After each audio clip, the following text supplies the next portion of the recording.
O Evangelho segundo São Lucas. Naquele tempo, disse Jesus a seus discípulos: haverá sinais no sol, na lua e nas estrelas, e na terra consternação dos povos, por causa da confusão do bramido do mar e das ondas, mirrando-se os homens de susto, na expectativa do que sobrevirá a todo o orbe, porque os poderes do céu se abalarão. Então ver-se-á o Filho do Homem, vindo sobre uma nuvem, com grande poder e majestade. Quando estas coisas começarem a ocorrer, olhai para cima e erguei vossas cabeças, porque se aproxima a vossa redenção. E contou-lhes depois uma parábola: vede a figueira e as demais árvores. Quando começam a dar fruto, sabeis que o verão está perto.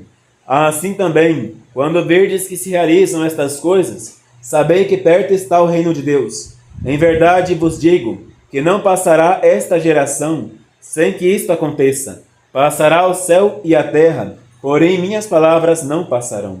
Ave Maria, cheia de graça, o Senhor é convosco. Bendita sois vós entre as mulheres, e bendito é o fruto de vosso ventre, Jesus. Santa Maria, Mãe de Deus, rogai por nós, pecadores, agora e na hora de nossa morte. Amém. Louvado seja nosso Senhor Jesus Cristo. Para sempre seja louvado. Em nome do Padre, do Filho e do Espírito Santo. Amém. Podem sentar-se, Senhor. Hoje, nós estamos no primeiro domingo do Advento. Sabemos que este domingo sempre foi usado pelos padres da Igreja e por outros grandes pregadores para nos lembrar do fim dos tempos, do dia em que os céus se abalarão, que o sol deixará de dar seu brilho, que a lua obscurecerá, que as estrelas cairão do firmamento, que da terra brotarão fogo e enxofre. Neste dia em que tudo parecer despovoar, então veremos o Filho do Homem vindo dos céus, e então veremos aquele momento em que nosso Senhor julgará vivos e mortos, e dará os maus para o fogo e os bons para o paraíso. Todavia, neste domingo, falaremos um pouco daquela herança, daquela recompensa que já pode ser arremetida um pouco nessa terra. Porque, afinal de contas, quando nosso Senhor segregou a raça eleita, o povo judeu, da terra do Egito e os mandou para Canaã, segregou um povo, segregou uma nação própria somente para ele.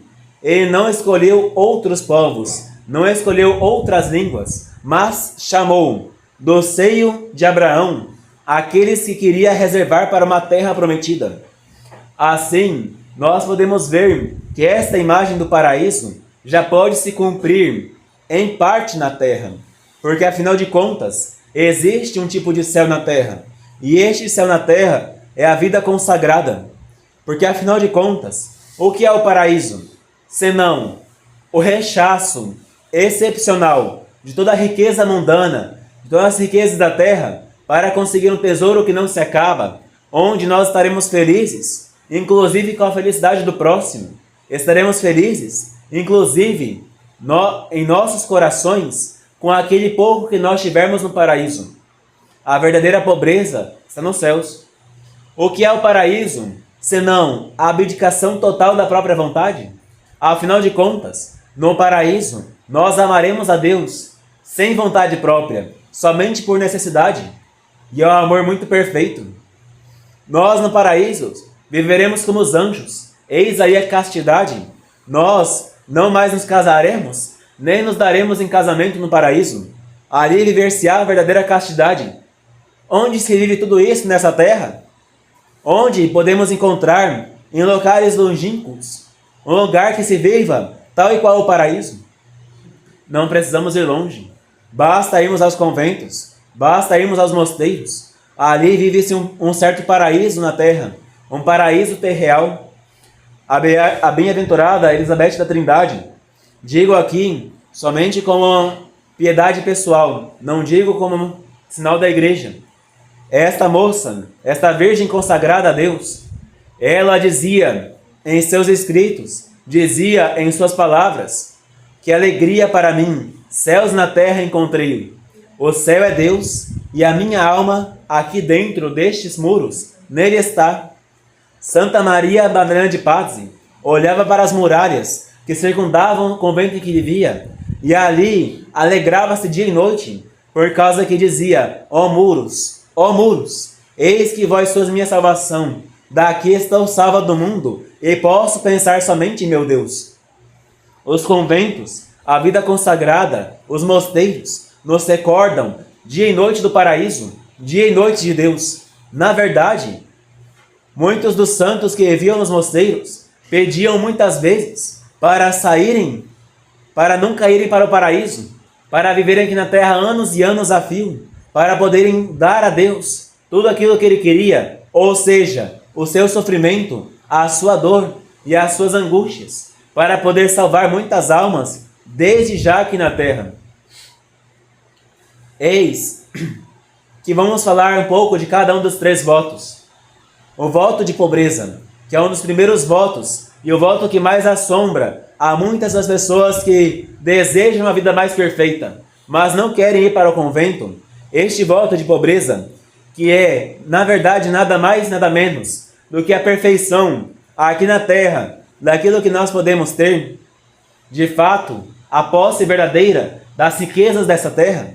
O voto de pobreza, ele nos desprende da riqueza material, nos desprende de ouro e de prata, nos desprende de casa, nos desprende de carros, nos desprende de objetos pessoais.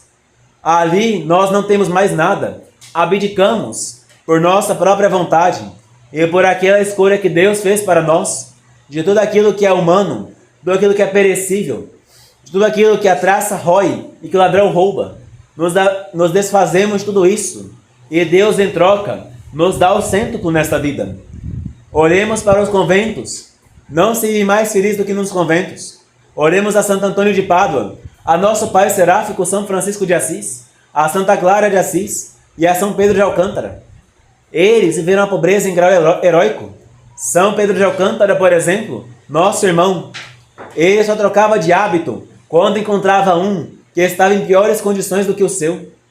Nosso irmão São Pedro de Alcântara estava sempre feliz, e naqueles dias em que era superior do convento, quando recebiam doações de alimento, aquilo que os irmãos comessem estava bem. O que sobrava, davam aos pobres, e depois, no outro dia, esperavam da divina providência. E enquanto foi superior dos conventos em que estava como superior, a comida sempre vinha, e vinha em abundância, todos os dias, para eles e para seus irmãos. Nunca faltou alimento diário, e mesmo assim, São Pedro de Alcântara nunca ficou fazendo reservas para si. Essa é a verdadeira pobreza dos conventos. Lugar onde nós não ficamos pensando no dia seguinte muitas vezes. Nós não pensamos muitas vezes em adquirir, em comprar, em armazenar. Nós pensamos somente na providência. E eis que esta nunca nos falta. Algumas vezes, Nosso Senhor nos coloca em provações. Isto é verdade. Vemos alguns casos de santos, como aquelas fundadoras das servas de Jesus, que no começo de sua fundação não tinham mais para comer do que um ovo por dia para cada uma.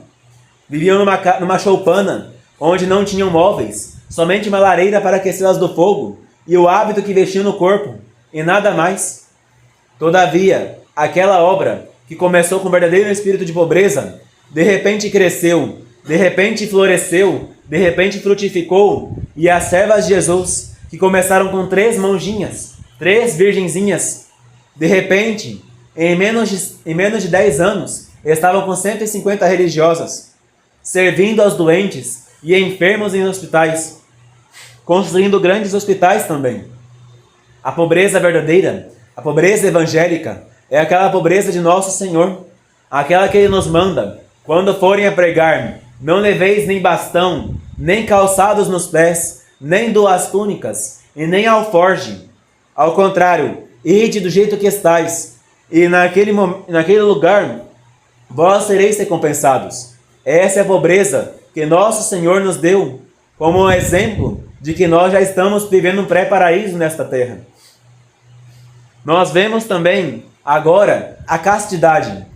O voto de castidade, no caso das monjas, muitas vezes o voto de virgindade, que é um voto um pouco melhor.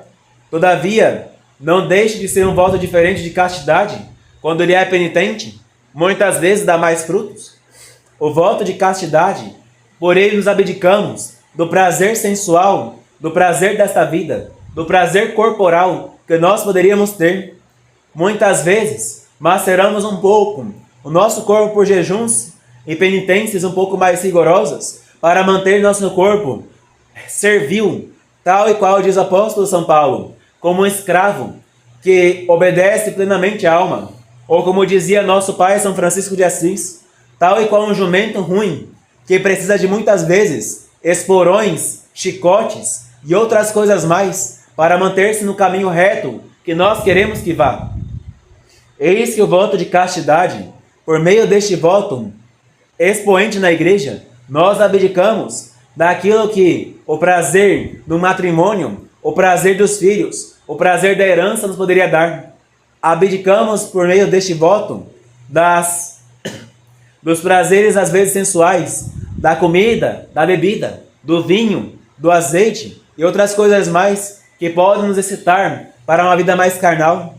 Por meio deste voto de castidade, abdicamos algumas vezes da sensualidade que nós poderíamos ter, de uma cama mais confortável, de uma vida mais macia, mais regalada. As celas dos religiosos, muitas vezes, quando entrarem, verão as caveiras penduradas nos cantos, nas celas mais antigas. Hoje em dia, porque é difícil encontrar algumas. E ali sempre se medita na morte. Os religiosos, muitas vezes, dormiam em leitos duros.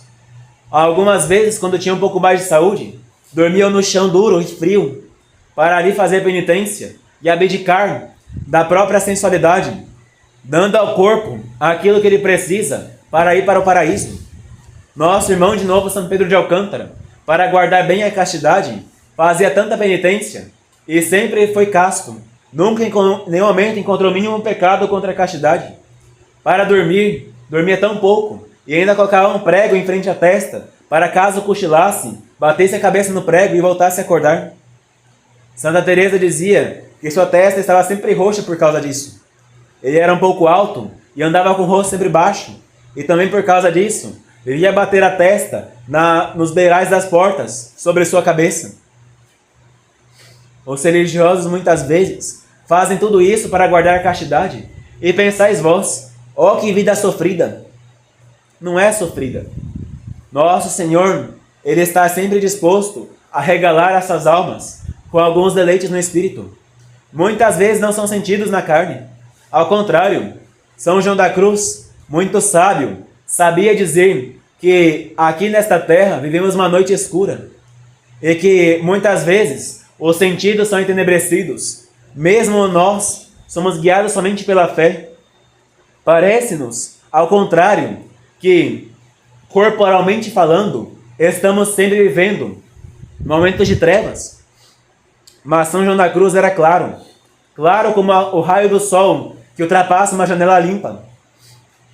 Dizia claramente que a alma que se consagra em castidade, nosso Senhor mesmo, é a riqueza e o regalo daquela alma. É o consolo espiritual. Por dentro, aquela alma, ela começa a ferver no amor divino, e aquele amor começa a atravessar seus poros. Santa Maria Madalena de Pazzi, grande religiosa, ela guardava tão bem a castidade e fazia tantas penitências para conservar intacta, que o amor divino penetrava-lhe em todo o seu corpo, que muitas vezes ela, mesmo em pleno inverno, conseguia usar poucas roupas, porque ardia constantemente. Seu corpo parecia de fogo. Se fosse hoje, diríamos que estava com febre. Muitas vezes tinha que tomar água gelada para resfriar um pouco aquele calor que sentia, e tinha que mergulhar em águas quentes, águas frias, para poder diminuir o ardor que o amor divino interior de sua alma fazia aquecer o seu corpo por fora. Estava sempre ardente, e seu corpo vivia quase que sempre vermelho por causa do amor celeste que ardia em seu peito. Eis, por fim, o voto que mais arde nas almas dos seculares quando pensam na vida religiosa, o voto de obediência. Pelo voto de castidade, abdicamos dos nossos prazeres corporais. Pelo voto de pobreza, abdicamos das riquezas, abdicamos do nosso bolso, do nosso regalo carnal. o que eu digo, no nosso regalo físico. E eis que o voto de obediência nos inibe daquilo que é mais caro para o homem, a própria vontade. Muitas vezes, os seculares não entendem o voto de obediência. Acham algumas vezes que seja rigoroso. Acham algumas vezes que seja um voto que inibe muita coisa. E algumas vezes não concordam com algumas ordens que são vindas do superior. Mas lembremos, o diretor espiritual cuida dos espíritos. O superior do convento cuida além dos espíritos dos corpos também. Muitas vezes nos conventos, por meio do voto de obediência, se inibe algumas vezes aquela vontade do subordinado de deixar-se levar por algumas orações a mais que gostaria de fazer. Dizia uma vez Santa Maria Madalena de Pazzi que quando estava no mundo, ela rezava muito, passava a manhã inteira em oração, trabalhava um pouco de tarde, mais ou menos 2 horas, e voltava à oração até a noite. Quando decidiu se entrar no Carmelo, eis que sua mãe, para desanimá-la, dizia: mas minha filha, quando for para o convento, não rezará mais tanto como rezas em casa. Ela dizia então claramente à mãe: mãe, no convento, a obediência será a minha oração. A vontade própria, muitas vezes quando entra nos conventos, ela é um mal pestífero que alastra, derruba e escandaliza a todos. A vontade própria, ela é o contrário da humildade, porque afinal de contas, pela vontade própria, nós não deixamos nos moldar pelo superior, não deixamos nos moldar por aqueles que nosso Senhor dizia claramente: quem, para o superior, quem vos ouve, a mim me ouve. Muitas vezes, o religioso não quer concordar com a ordem do superior e quer fazer o contrário por vontade própria. O religioso quer algumas vezes pensar antes de obedecer. E eis que dizia um sábio bispo para um seu seminarista, quando este mandara este comprar uma coisa, e ele trouxe 2, pensando que poderia faltar se fosse só uma. O bispo respondeu-lhe: não vieste aqui para pensar, vieste para obedecer. E assim fazendo, volte agora e devolva a segunda coisa que compraste extra, porque esta eu não pedi. Assim fazendo, abdica-se da vontade própria, abdica-se do próprio juízo e da própria inclinação. Muitas vezes, nós queremos pensar nos conventos. Convento é um lugar de oração, mas não de pensamentos. Não é um lugar de decidir-se, é um lugar de se obedecer. O superior está sujeito à regra. E tão sujeito à regra deve estar que não pareça outra coisa senão o próprio livro de regras, em carne e osso e ambulante. O religioso obedece ao superior, e este não tem que pensar, mas tem que seguir o livro aberto, que está virando as páginas e mostrando-nos o que devemos fazer para seguir bem a regra. Basta isso. Claro que muitas vezes parece humilhante, mas de fato, no paraíso seremos humilhados então. Porque no paraíso nós não pensaremos. Acaso no paraíso teremos vontade própria? A nossa vontade no paraíso será a vontade de Deus e nada mais. Aqui na terra nós podemos seguir a vontade de Deus. Basta obedecermos à vontade superior. Quem vos ouve, dizia nosso Senhor Jesus Cristo aos apóstolos, e por meio dos apóstolos, aos bispos e aos superiores: quem vos ouve, a mim me ouve. Quem vos despreza, a mim me despreza. Nosso Senhor é tão exigente no voto de obediência que muitas vezes apareceu a Santa Margarida Maria Alacoque. Um dia aparecendo-lhe, disse-lhe bem assim: faça para mim 10 minutos de disciplina pela conversão dos pecadores. Santa Margarida Maria, com muito fervor e muito desejo de agradar a Deus, não fez 10, fez 15 minutos. Nosso Senhor mais tarde apareceu de novo e disse-lhes uma repreensão um pouco profunda e uma tristeza em seus olhos: muito obrigado pelos 10 minutos que lhe pedi de disciplina, mas outros 5 não me entregastes, antes entregastes ao demônio, porque eu não lhe pedi.